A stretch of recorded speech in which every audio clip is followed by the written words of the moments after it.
para el éxito. ¿Cuántos creen que vamos a tener éxito en la vida? A ver. A ver, con ese ánimo no llegamos ni a la esquina. Pero ¿cuántos creen que van a tener éxito en la vida? A ver. Mire, ese es un cuarto de éxito. ¿Cuántos creen que van a tener éxito en la vida? A ver. Bueno, así convence a alguien, si no, no se convence ni usted mismo. Bueno, muy bien. A ver, ¿cuántas personas exitosas hay en este lugar? A ver, levante la mano. Que se sienten exitosos, ¿eh? Gloria al Señor. Mire, el mensaje de esta tarde o de esta mañana tiene que ver, todo te va a ir bien. Así que, ¿a usted quiere que todo le vaya bien? Muy bien. Por lo cual, Romanos capítulo 8, versículo 28 al 31, nos dice que todo nos va a ir bien. No quiere decir que todo nos va a salir bien. Dice que todo nos va a ir bien. Escúchelo. Y sabemos que los que aman a Dios, todas las cosas le ayudan a bien. Esto es, a los que conforme a su propósito son llamados, porque a los que antes conoció, también los predestinó, para que fuesen hechos conforme a la imagen de su Hijo, para que Él sea el primogénito entre muchos hermanos. Y a los que predestinó, a estos también llamó. Y a los que llamó, a estos también justificó. Y a los que justificó, a estos también glorificó. ¿Qué pues diremos a esto? Si Dios es por nosotros, ¿quién contra nosotros? Amén. Vamos a comenzar este mensaje de atrás para adelante. Dice, toda persona que Dios llama tiene un propósito en la vida. Y esto es lo que tenemos que entender, que Dios nos da un propósito para vivir. Y todos tenemos un propósito de vida. Si es que estamos en el llamado de Dios, y si estamos acá, seguramente estamos en el llamado de Dios. Por lo cual hay un propósito por el cual Dios nos llamó, nos creó, por el cual Dios nos dio vida, por el cual nacimos en esta tierra. Hay un propósito de Dios, y ese propósito específicamente tiene que ver con que para algo Dios nos creó, para algo nos creó. No nacimos ni por casualidad, no nacimos ni por accidente, no vinimos a la vida por una equivocación, sino que vinimos porque Dios quería hacer algo con nosotros. Y para algo estamos en esta tierra. Y ese algo para lo que estamos no es lo mismo para cada persona, porque cada persona está para algo diferente, para un propósito distinto. Por lo cual cada persona tiene habilidades distintas y necesitamos entender que esas habilidades tienen que nacer o crecer dentro de nosotros, por lo cual Dios nos va a hacer pasar por distintas circunstancias de vida. Y aunque los demás no entiendan por qué yo paso lo que paso, sin embargo, tiene que ver con el propósito que Dios tiene para mi vida. Aunque usted no entienda lo que a otra persona le pasa, tiene que ver con el propósito que Dios tiene para esa persona. Por lo cual usted jamás se ponga a juzgar, ni a criticar, ni a opinar de lo que a otro le pasa, porque usted no conoce el propósito de la otra persona. Así que usted no tiene por qué saber por qué le pasan las cosas que le pasan. Ni Dios tampoco te lo va a explicar a ti lo que le va a pasar al otro. Jesús le dijo a uno de sus discípulos, dice, ¿y a tú qué? Si yo quiero que Él se quede hasta que yo venga. Porque estaban criticando la relación que tenía Jesucristo con Juan, el discípulo Juan. Entonces le dijo, ¿y tú qué? Es decir, que el propósito que Dios tenía con Juan era totalmente distinto del que tenía con Pedro. Así que ni siquiera podemos opinar nosotros de lo que Dios o cómo Dios trata a otras personas, porque tiene que ver con el propósito de ellos. Al entender esto, yo tengo que entender que nosotros tenemos que vivir la vida con el propósito. Esto nos ayuda que siempre tenemos que apuntar a Dios. Y todas las cosas que nos pasan, circunstancias, situaciones, problemas, enfermedades, todo lo que nos pasa en la vida tiene que ver con ese propósito de Dios. Dios nos está preparando para ensanchar el corazón, para agrandar nuestro espíritu, para fortalecer nuestra mente, para tener una capacidad de decisión, capacidad digamos, de resiliencia en las situaciones que estamos viviendo, porque tiene que ver justamente con ese propósito. Dios nos creó específicamente para algo y eso es lo que tenemos que prepararnos. Por lo tanto, necesitamos que se desarrollen habilidades dentro de nosotros. ¿Cómo se desarrollan ciertas habilidades? Hay habilidades que solamente van a nacer en el punto de la presión, van a aparecer ciertas habilidades. ¿Cómo se aprende a ahorrar, por ejemplo? Que es una habilidad que no muchos tienen, la habilidad de ahorro. ¿Cómo se aprende a ahorrar? Y la pregunta que yo le podría hacer, ¿cuántos de los que están acá están ahorrando? A ver, levante la mano los que están ahorrando. A ver, levante bien la mano. Muy poquitos están ahorrando. Mire, yo le explicaba a un joven hace muy poco. Bueno, están invirtiendo, muy bien. Le explicaba a un joven que yo aprendí a ahorrar ahorrando monedas. Y practicamos, aunque ahora las monedas ya no valen nada, pero practicábamos en nuestra casa con un vasito de eso de yogur, le hacíamos un agujerito arriba y ahorrábamos.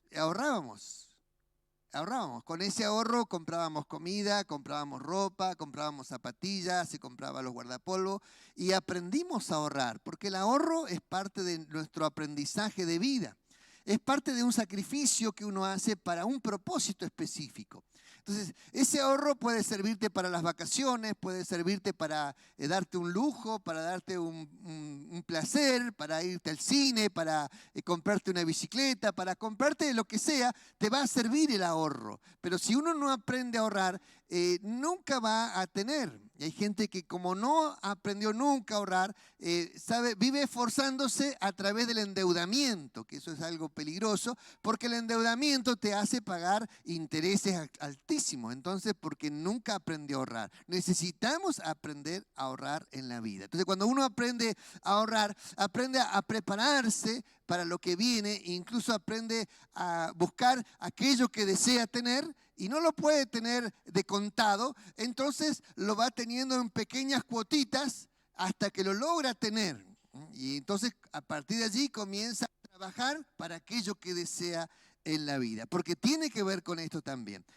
Ciertas habilidades comienzan a desarrollarse en las personas, pero para que se desarrollen, a veces Dios nos hace pasar por circunstancias difíciles. Por ejemplo, ¿cómo se genera la paciencia en el corazón de una persona? ¿Ah? Teniendo pruebas, se genera la paciencia. La paciencia para soportar a las personas. Te pone al lado gente pesada, gente insufrible al lado tuyo. ¿Para qué lo coloca Dios? Porque eso te va a hacer renegar, luchar, pelear, discutir, hasta que tú aprendas que estás en un aprendizaje, en una lección de vida, en la cual tú tienes que aprender a tener paciencia. Entonces se va a desarrollar dentro de ti la paciencia para soportar a las personas, a los difíciles de soportar. Vas a poder soportarlo. Entonces se va a desarrollar una habilidad dentro de tu corazón. Entonces no te va a hacer absolutamente nada cuando te encuentras en la vida con alguien difícil, complicado. Lo vas a saber manejar porque desarrollaste en ti esa capacidad para poder soportar. Entonces Dios te tiene que meter en un trato a través de gente complicada en la vida y te va a hacer trabajar. Y aunque tú quieras decir, no me voy de acá, no soporto más, te vas a otro lugar y Dios te vuelve a poner otro grupito lindo de gente sumamente complicada, tal vez peor que la que estaba. ¿Para qué? Para que desarrolles la habilidad de tener paciencia. ¿Amén? ¿Cómo se desarrolla la habilidad para luchar contra los demonios? Orando y ayunando, Dios te va a meter en un lugar, en un trato, donde vas a tener conflictos con los demonios, ataduras espirituales, maldiciones, brujería, hechicería. Te va a meter en un ambiente así, donde te van a atacar los demonios. Dios va a permitir que te ataquen los demonios, para que aprendas a luchar. Para que tú aprendas a luchar. ¿Y hasta cuándo va a durar esa lección? Hasta que te plantes firme y en el nombre de Jesús comiences a echarlos fuera. Y cuando tú los comiences a echar fuera, entonces Dios dice, ya aprendió la lección, pasamos a otro nivel. Amén. Hay personas que no son conocidas en el infierno. Los demonios dijeron, a Jesús conocemos y Pablo sabemos quién es, pero ¿ustedes quiénes son? ¿Por qué no los conocían? Porque la única forma que en el infierno te conozcan es que tú eches fuera a los demonios y le preguntan allá, ¿y quién te echó afuera? Fulano de tal me echó afuera. Entonces te van a mandar a atacar a fulano de tal. Entonces si vos los vuelves a echar afuera, ¿quién te echó afuera? Fulano de tal me echó afuera. Entonces tu nombre se hace conocido en el infierno. Pero si tú jamás echaste fuera un demonio, te van a preguntar, ¿y ustedes quiénes son? Jamás se despertó la habilidad en tu corazón porque nunca pasaste por ese trato de Dios.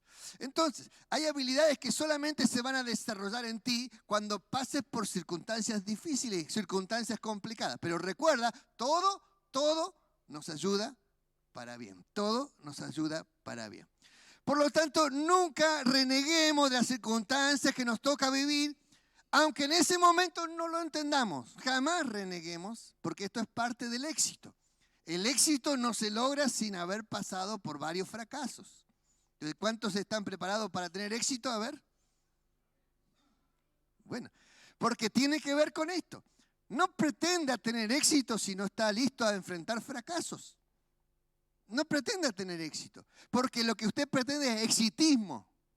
Y yo jamás le voy a enseñar a esta iglesia exitismo. Le voy a enseñar el éxito que viene a través de la lucha, de resolver problemas, a través de resolver conflictos. Y usted se va a hacer fuerte para lograr el éxito en la vida. ¿Amén? Y eso te va a hacer distinto al exitismo. Segundo punto, todas las cosas nos ayudan para bien. Es importante entender que todo, sea lo que sea que nos pase, todo va a ayudarnos para bien. Todo. Es decir, no solo las cosas buenas nos ayudan, sino las cosas malas nos ayudan. Nosotros aprendemos de los fracasos. Es lindo cuando uno logra resolver los problemas. Pero para resolver los problemas tenés que tener problemas. Es decir, que para que tú resuelvas tiene que haber cosas que no te salen. Entonces, cuando uno te bochan en un examen y volvés a presentarte, te vuelven a bochar, volvés a presentarte, te vuelven a bochar, vos vas a saber estudiar la materia de 3 maneras distintas. Y vas a tratar de ver que por más que tú estudiaste todo, te vas a dar cuenta que no sabes todo, porque el profesor te va a preguntar cosas que estaban allí, pero que tú no le prestaste atención. Entonces la vas a tener que volver a estudiar. Entonces, esto te va a ayudar a aprender más cabalmente algo. Entonces, cuando uno pretende saber algo, es decir, no lo sabe totalmente, porque lo que yo pretendo saber lo sé porque me salió bien, pero no quiere decir que lo sepa todo. ¿Cuándo lo voy a saber todo? Cuando me salen mal. Entonces, en el proceso de que me salen mal las cosas, voy a aprender doblemente mejor lo que estoy estudiando porque lo tengo que enfrentar desde diferentes puntos de vista. Y eso es lo que me hace más capaz. Entonces, cuando una persona tiene conflictos en la vida, le salen mal las cosas, no es que le falte inteligencia, está en un aprendizaje. ¿Cuántos dicen amén a esto? Estoy estudiando y una de las cosas que estoy descubriendo es que hay 7 tipos de inteligencia.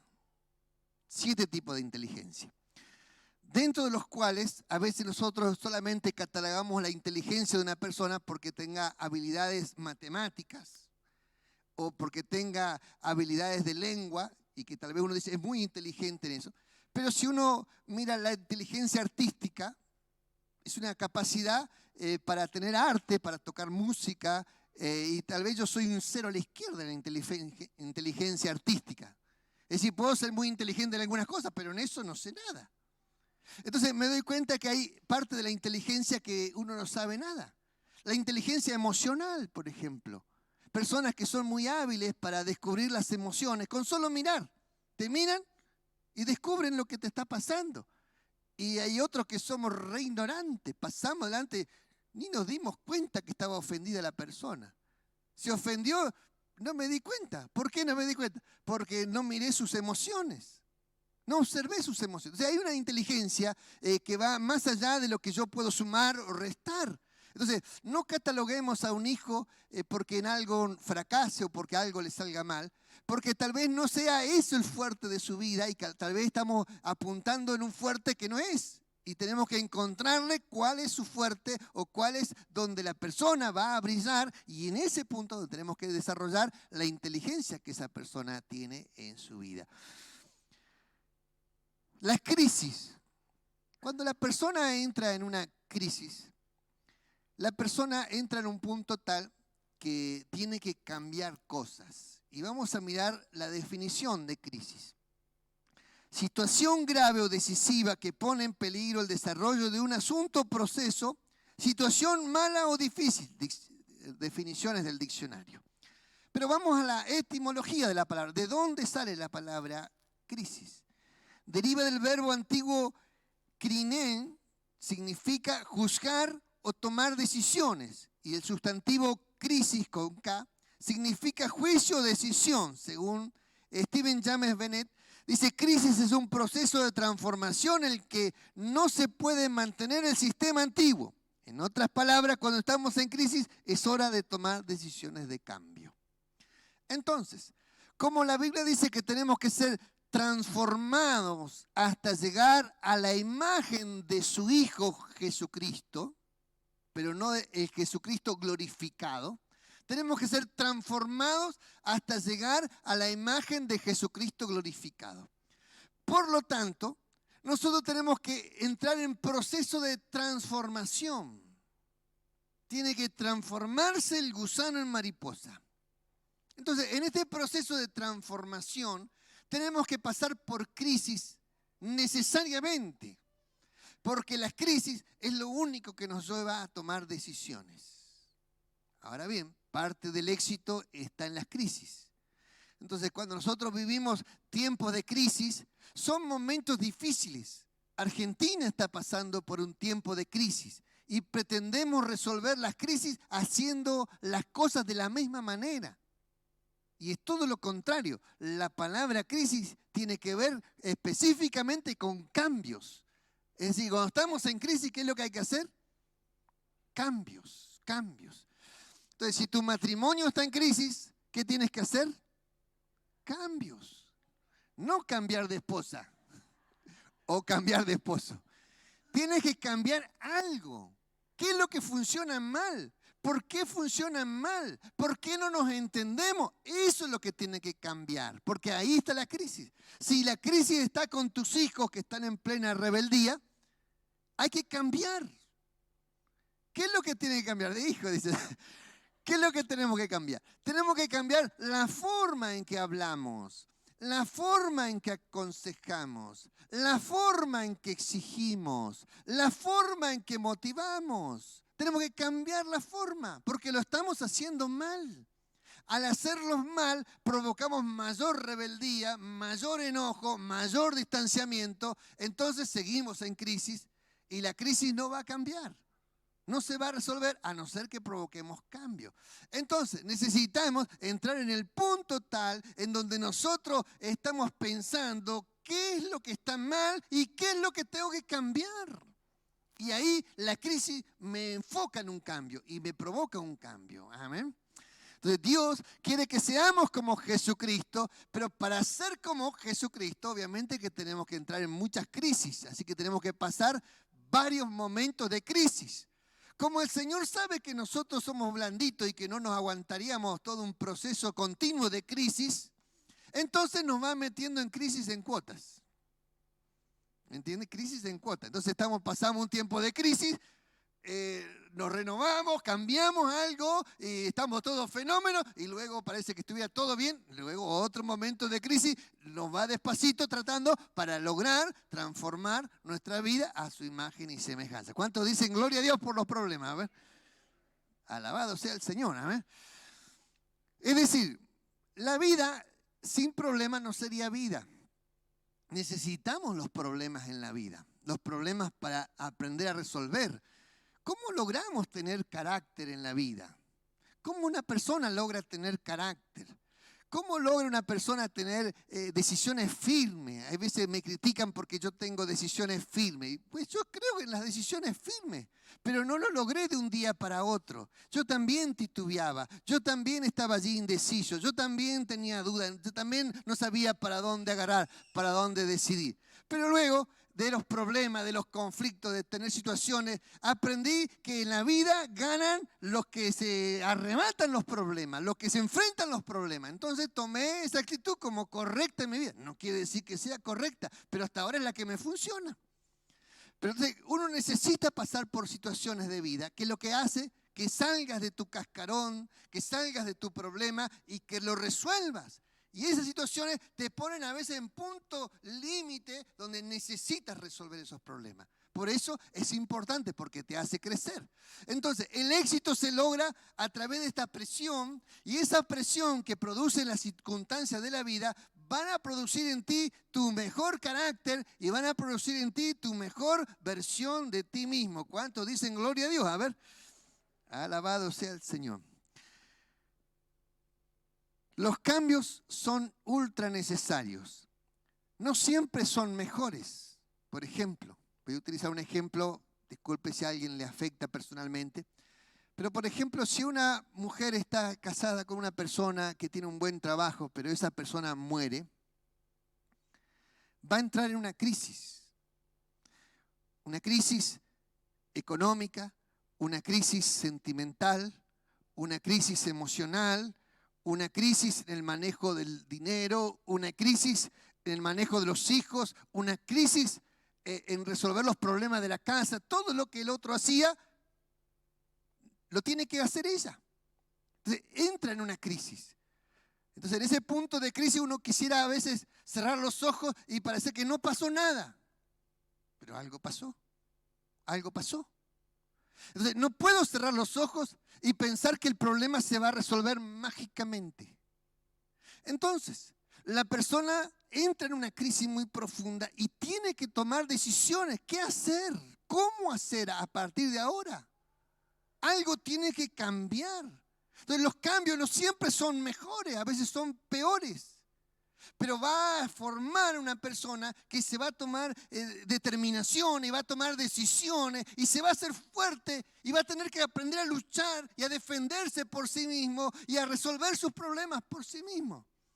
Entonces, después de un gran proceso de sufrimiento, va a ser una mujer mucho más fuerte. ¿Va a ser fácil? No va a ser fácil. ¿Pero va a ser necesario? Sí va a ser necesario. Porque así como está, no va a poder resolver sus problemas. Entonces va a tener que sí o sí superarse. Entonces, las circunstancias que vivimos en la vida a veces pueden ser muy fuertes, puede la vida golpearnos muy duro, pero nosotros tenemos que tomar decisiones.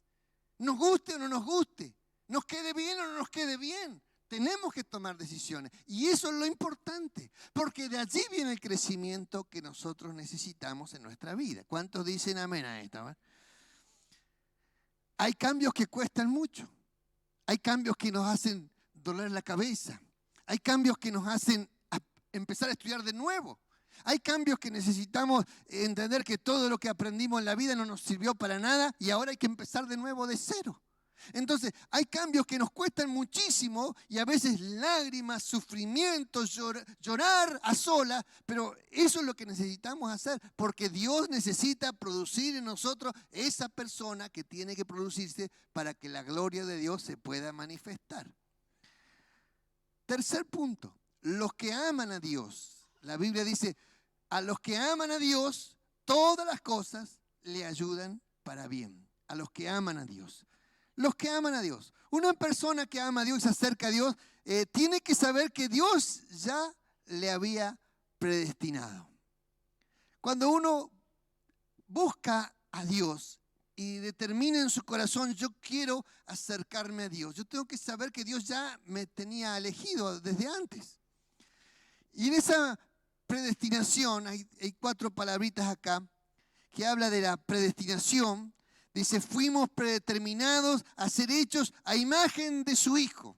Entonces, hay una predeterminación para que nosotros tengamos la imagen de Jesucristo, del Cristo glorioso, del Cristo victorioso, del Cristo que enfrentaba los problemas, del Cristo que enfrentaba a Satanás, del Cristo que enfrentaba la enfermedad. La imagen de ese Cristo en poder y en gloria.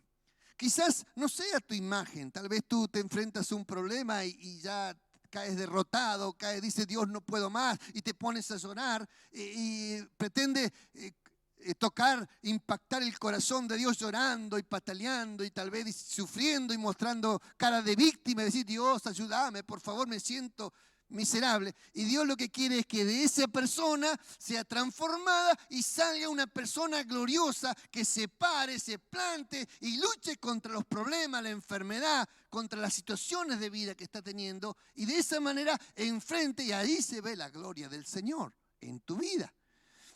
Entonces, a veces pretendemos impactar a Dios con nuestras lágrimas o con nuestra miseria humana, tratando de conmover la compasión de Dios. Y Dios lo que quiere es que nazca en nosotros y se refleje la gloria de Cristo en nosotros. Aún Cristo luchó en esa circunstancia y dijo, si es posible que pase de mí esta copa, pero que no se haga mi voluntad. Y lloraba y en lágrimas de sangre producía, y sin embargo Dios le contestó, no, no es posible. Así que si Dios a su propio hijo le contestó que no, que sí o sí tenía que pasar por esa circunstancia, ¿y a ti por qué te va a decir que sí? Por más que llore, ¿por qué te va a decir que sí? Entonces, tenemos que entender que Dios va a cumplir su propósito en nosotros, nos guste o no nos guste. Amén. Así que mejor que nos guste, porque aunque no nos guste, se va a cumplir igual su propósito. Entonces, mejor tómelo con alegría y tómelo con gozo. Y cada cosa que le pase, usted tiene que saber que todo te va a ayudar para bien. Si se te fundió el negocio, no importa, hermano, es para bien. Porque Dios te va a volver a levantar de vuelta. Si te echaron del trabajo, tampoco importa. Porque todo es para bien. Dice, mas buscad primeramente el reino de Dios y su justicia, y todas las demás cosas vienen por añadidura. Así que si tú estás con Dios, así como cantamos, estás completo. Si tú estás con Dios, tienes que saber que todo el resto viene por añadidura. Todo lo que Dios trae a ti va a venir como una añadidura a esa relación que tú tienes con Dios. Todo va a llegar a su tiempo, en el momento justo de Dios. Amén. Alabado sea el Señor. ¿Cuántos dicen gloria a Dios? ¿Usted cree que está listo para ser bendecido? ¿Está seguro? ¿Por qué le pregunto? Yo muchas veces le he pedido a Dios cosas y no era el tiempo de Dios, porque a veces te llegan cosas y te envanece. Le pedí al Señor, yo le pedí al Señor hace muchos años atrás, hace más o menos 20 años atrás, Señor, quiero una camioneta, necesito una camioneta. No sabía lo que costaba mantener una camioneta.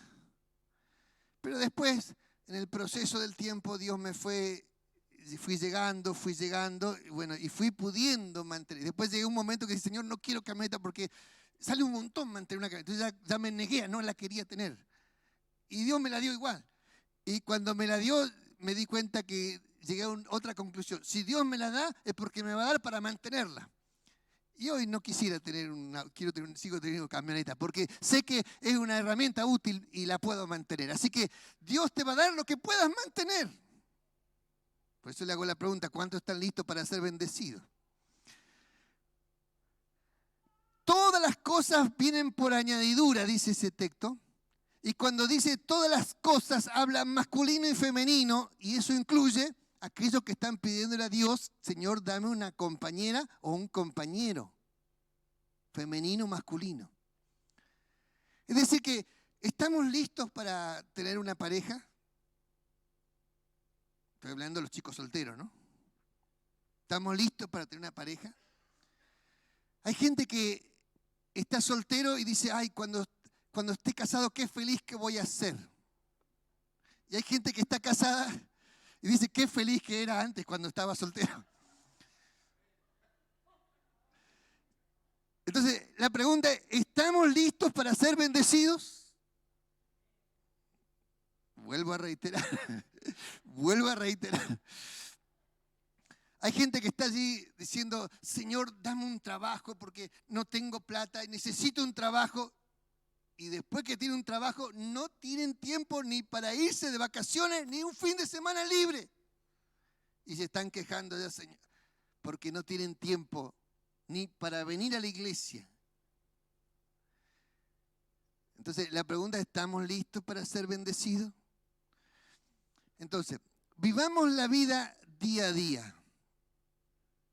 Si hoy no tenés trabajo, sos pobre en el trabajo, pero sos rico en el tiempo libre. Así que disfruta de tu tiempo libre. Si hoy no tenés esposa, sos rico en la libertad, que no le tenés que rendir cuenta a nadie. O al revés, si no tenés esposo, tú eres libre y puedes comer a la hora que quieres, cocinar si quieres, si no quieres no cocina, te vas de viaje. Pero si tienes esposo o esposa, cuídala, ámala. Disfruta tu tiempo en el tiempo que vives. En el tiempo que vives. Disfrútalo, disfrútalo.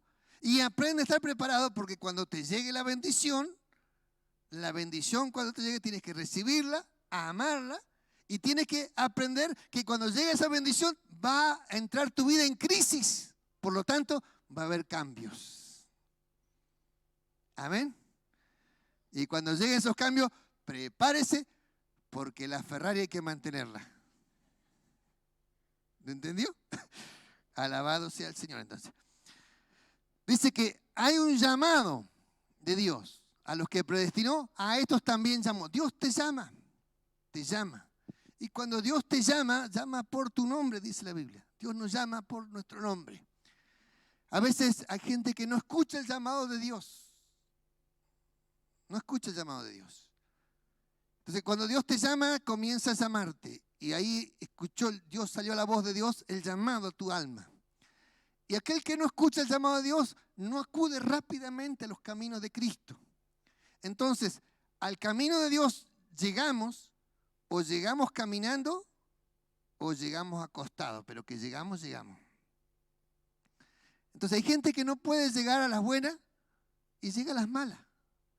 Llega con la casa destruida, con la economía destruida, llega con el matrimonio destruido, con el cuerpo destruido, pero que va a llegar, va a llegar.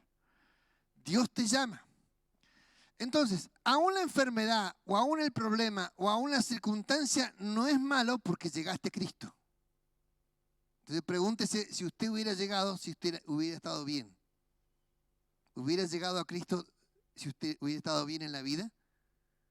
Y se va a dar cuenta que usted llegó a Cristo porque de la única manera que Dios te trajo era en la crisis que estaba. Entonces, esa crisis no fue tan mala porque te hizo buscar a Dios. Entonces, tenemos que entender que hay un llamado de Dios y tú tienes que acudir al llamado de Dios, aceptar el llamado de Dios. Aceptar que Dios te está llamando por tu nombre y tú al recibir ese llamado de Dios, tú lo entregas tu corazón a Dios y ahí viene la transformación de tu vida, comienza la transformación de tu vida, porque allí comienza Dios a tratar tu vida para que te refleje la imagen de Cristo en ti. Dice que a los que llamó también justificó. Y aquí viene una palabra que tiene que ver con un término legal, que es Dios te hace ver justo. ¿Cómo te hace ver justo? Porque el llamado demanda un arrepentimiento. Y ese arrepentimiento es para que tú te entregues a Jesucristo y para que Cristo tome tu causa en sus manos. Entonces Jesucristo, que murió en la cruz por los pecadores, de lo cual decía el apóstol Pablo, yo soy el primero, de Jesucristo que murió por los pecadores, toma tu causa cuando tú te arrepientes y al tomar tu causa, Él muere por ti en la cruz del Calvario. Y al morir en la cruz del Calvario por ti, tus pecados quedan justificados. Y ya no hay más condenación para los que están justificados. ¿Cuántos dicen amén a esto? Y la partecita que falta, dice, a los que justificó, a estos también glorificó. Y aquí viene una palabra que es gloria. Dios quiere poner sobre nosotros de su gloria. ¿Cuántos quieren de esa gloria de Dios? A ver. ¿Sabe cómo viene la gloria de Dios? Yo se la voy a explicar. Esta breve tribulación momentánea produce en vosotros un cada vez más eterno peso de gloria. ¿Escuchó? ¿Cómo viene la gloria de Dios? Esta breve tribulación momentánea produce en vosotros cada vez un más eterno peso de gloria. Es decir, que Dios quiere poner sobre nosotros de su gloria. Pero para que esa gloria de Dios venga sobre nosotros, tiene que haber una breve tribulación momentánea por la cual pasamos. Y de cada tribulación que vamos pasando en la vida, vamos recibiendo peso de gloria. Amén. Entonces la pregunta es, ¿cuánto peso de gloria hay en ti? El peso de gloria es lo que te hace resistir, lo que te da la capacidad de levantarte de vuelta, lo que te da la capacidad de no enojarte, no ofenderte por tonteras, por pavada. Te da la capacidad de esperar el momento de Dios, que a veces Dios te contesta que no y aceptás que es no y listo.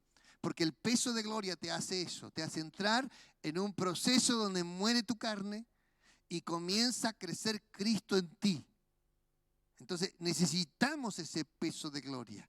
Ese peso de gloria es lo que te hace conocido en el infierno. Ese peso de gloria es lo que te hace enfrentar a los problemas. Ese peso de gloria es lo que te da la capacidad interna cuando se te cae todo y tú dices, Dios me va a levantar de vuelta. Y esa palabra que suelta en medio de los problemas es lo que te hace levantarte de vuelta. Y eso es peso de gloria. Entonces cuando la persona tiene ese peso de gloria, le pasan cosas y sin embargo se levanta de vuelta, se reinventa de vuelta, vuelve a surgir. Y uno dice, ¿cómo puede ser que lo está pisando el diablo y no lo logra aplastar? Porque está en Cristo Jesús. Entonces, los que están en Cristo Jesús, todas las cosas le ayudan para bien. No importa lo que el diablo quiera hacer contigo, todo te ayuda para bien. Ejemplo de esto, el apóstol Pedro, él estaba en un estado de arrogancia espiritual, porque él se creía fuerte, se creía una persona decidida por Cristo. Se creía que tenía revelación de Dios, porque Dios le había revelado que Jesús era el Hijo del Dios viviente. Había recibido revelación de Dios, entonces se creía más, como más cerca de Dios que el resto. Entonces, en un punto dijo, aunque todos estos te dejaren, refiriéndose a los demás discípulos, yo jamás te dejaré. Tenía un terrible espíritu de arrogancia en su vida, pero él no se daba cuenta. Entonces Jesús le dijo, mirá Pedro, Satanás ha pedido tu alma para zarandearte, pero yo he rogado para que no mengue tu fe. Es decir, no es que no vas a ser zarandeado, vas a ser zarandeado, pero yo he rogado para que tu fe no se achique. Y cuando le dijo esa frase, después le dijo, de cierto, antes que el gallo cante dos veces, tú me habrás negado 3 veces. Y esa noche el apóstol Pedro pasó por esa circunstancia de vida que él fracasó como discípulo de Cristo, fracasó con la identidad de Cristo, fracasó con ese valor que él creía que tenía, fracasó. Entonces, él tenía que aprender del fracaso. Y en medio del fracaso, él estuvo fracasado desde que murió Jesucristo, sintió ese espíritu de fracaso, hasta que Jesucristo se le aparece en la segunda pesca milagrosa, en Juan, este es el libro de Juan, en los últimos capítulos de Juan, donde aparece la pesca milagrosa, donde todos los discípulos se habían vuelto para atrás y habían ido a pescar nuevamente, y se les aparece el Cristo resucitado, y le dice, muchachos, ¿tienen algo de comer? Y estaban en el agua, y Juan le dice, es el Señor. Entonces Pedro se pone la ropa y se tira al agua y viene nadando hasta la orilla. Y Jesús estaba esperándolos en la orilla con una comidita de un pescadito a la parrilla cocinado para desayunar. Entonces Jesús le dice, tiren la red para la derecha. Y dice que sacaron 157, creo que es la palabra, me parece bien la cantidad de peces, de tal manera que la red no se les rompía. Y cuando salieron los otros del agua, le dijeron, bueno, tráiganse un par de pescaditos de los que sacaron. Y todos estaban con el Señor allí y nadie se atrevía a preguntar si era el Señor o no era el Señor. Ellos creían que era el Señor y el Señor no les decía nada de ese tema. Y comienza el proceso donde dice, Pedro, ¿me amas más que estos? Este es un proceso de restauración. Porque este Pedro tenía que aprender a ser humilde, aprender a ser dependiente de Dios, aprender a que todo lo que tú tienes, si te va bien o te va mal, todo lo que tienes es porque Dios te lo ha dado. Y Pedro decía, sí Señor, tú sabes que te amo más que estos. Bueno, apacienta mis ovejas. Después le pregunta por segunda vez lo mismo, con un cambio allí. Pedro, ¿me amas más que estos? Y Pedro dice, Señor, tú sabes que te amo. Entonces le dice, apacienta mis corderitos ahora. Después le vuelve a preguntar por tercera vez. Y Pedro se entristeció porque le preguntaba por tercera vez. Y dice la Biblia que él dice, Señor, tú sabes todas las cosas. Allí Pedro se quebró. Entonces, a veces nosotros tenemos una vida espiritual, nos creemos fuertes, nos creemos sólidos, nos creemos estables. Y eso es porque no hemos pasado por circunstancias. Y cuando pasamos por circunstancias donde el diablo tiene permiso para tocarnos y para zarandearnos, entonces esa fortaleza que aparentemente tenemos puede quedar destruida. Es decir, que si estamos firmes es porque el Señor nos sostiene. Entonces, Dios nos quiere así, mejor cuando estamos quebrados que cuando estamos parados. ¿Se da cuenta? Es decir, que somos mejor cuando hemos sido vapuleados por el diablo y de allí abajo Dios nos levanta, así somos mejores personas que cuando estamos acá y no nos pasa nada y nos creemos victoriosos, exitosos, es porque todavía nos han tocado. Pero para el Señor tiene un trato para cada persona. Amén. Amén. Ahora ya no quiere ser más exitoso. Dios tiene un trato para cada persona, hermano. Y cada uno de nosotros va a pasar por un trato especial de crisis, de problema, de circunstancia. Pero eso te va a hacer fuerte. Te va a hacer que cumplas el propósito de Dios. Va a hacer que tú tengas capacidades en tu alma para entender a los que le pasan las mismas circunstancias que a ti. Tú vas a poder aconsejar a las personas que le pasa lo que te está pasando. Pero tienes que superarlo, pasarlo. Tienes que levantarte nuevamente de los problemas. Tienes que levantarte del fracaso, levantarte de la soledad, levantarte de lo que a ti te pasa, de lo que a tus hijos le pasa, de lo que a tu familia le pasa. Tienes que lograr levantarte. Amén. Porque cuando logras hacer eso, entonces estás preparándote para el éxito que el Señor quiere hacer con tu vida. Amén. Dios quiere poner esa gloria sobre tu vida. Esa gloria que es tan difícil alcanzarla, esa gloria de Dios. Es tan difícil tenerla dentro. Pero Dios quiere colocarla. Así que cuando estás pasando por tribulación, hermano, recuerda que adentro se está gestando un peso de gloria. Así que aunque por fuera no entiendas lo que te pasa, por dentro se está gestando un peso de gloria que va a crecerte, crecer. Te va a ser respetado en el infierno del otro lado. Porque del otro lado van a saber que ya no eres un mantequita que te tocan y te desarma, sino que vas a poder resistir al ataque de las tinieblas. Para terminar, el éxito real se alcanza cuando empezamos a aprender de nuestros fracasos y agradecer por ellos.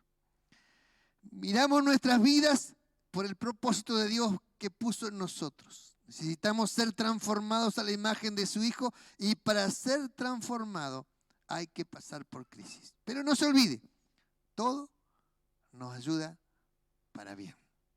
Todo nos ayuda para bien. Aún los momentos de crisis nos van a producir mejores cristianos. Amén. Así que en este tiempo de crisis, o este tiempo de problemas, en este tiempo de necesidades, encomiéndese a Dios. Encomiéndese a Dios. Si hay falta de trabajo, encomiéndese a Dios. Si hay enfermedades por las que está pasando, encomiéndese a Dios. Porque nada le va a faltar a sus hijos. Si hay situaciones difíciles, encomiéndese a Dios, hermano querido, encomiéndese a Dios. El pueblo de Israel estuvo 40 años comiendo el maná porque Dios proveyó y no les faltó.